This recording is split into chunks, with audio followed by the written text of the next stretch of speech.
Hey, how you guys doing? This is Mike Loran of the Arana Nation. I was actually just about to head off to bed, turn in for the night, and what I usually do when I go to sleep is I have the computer running, and what I usually like to hear in the background is investigative, criminal, murder type of shows that I hear in the background. Usually, those narrators have a very soothing voice, and it just puts me to sleep. But I was watching the FBI files, and one of the episodes that had come on was the one about the 1993 World Trade Center bombing.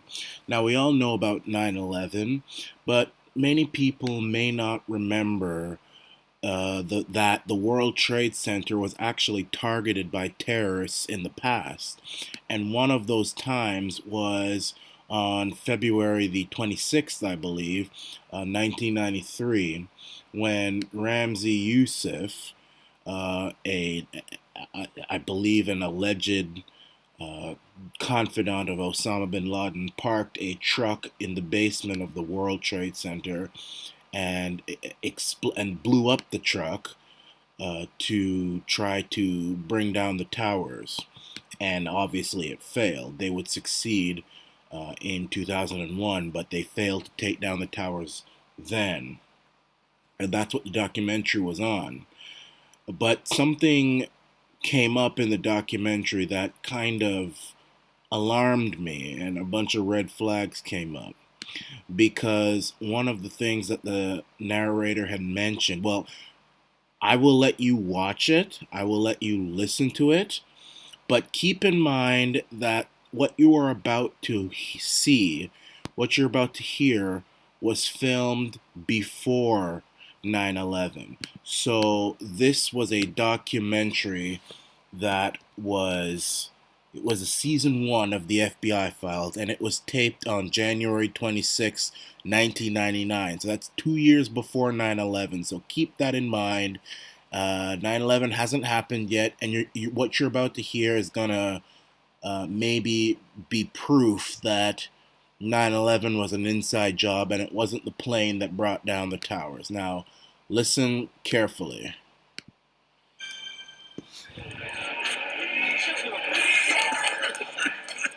At 12:18 p.m. on February 26, 1993, panic and confusion gripped the 110-story World Trade Center Tower 1.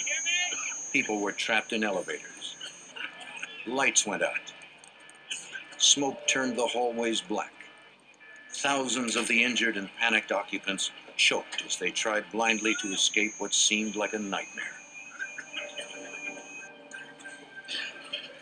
The engineer who designed the towers anticipated several potential disasters. He structurally designed them to withstand the violence of a sustained hurricane and something as unimaginable as the impact of a fully fueled jet. I'm going to rewind that part, and I want you to listen to that part again. The engineer who designed the towers anticipated several potential disasters. He structurally designed them to withstand the violence of a sustained hurricane and something as unimaginable as the impact of a fully fueled jet. So, I want you to think about what he just said. And I want you to understand why I'm beginning to wonder why maybe these 9/11 truthers had a point. Now, he said that the engineers who designed the World Trade Centers designed them in a way where the towers could withstand the impact of a fully fueled jet. So, this is what I wrote in response to this video. This is from Arana Nation. I said, the buildings, according to the narrator, was built to withstand the force of a fully fueled jet. I looked into when this episode was created, and it was 2 years before 9/11. So either the narrator was talking about a small jet and not a passenger airplane, or the truthers may be onto something when they say that explosives took down the towers. No one can say a plane didn't hit the towers because we all saw it on the television. But the question is, what made them fall down? So the buildings were built to withstand things like that.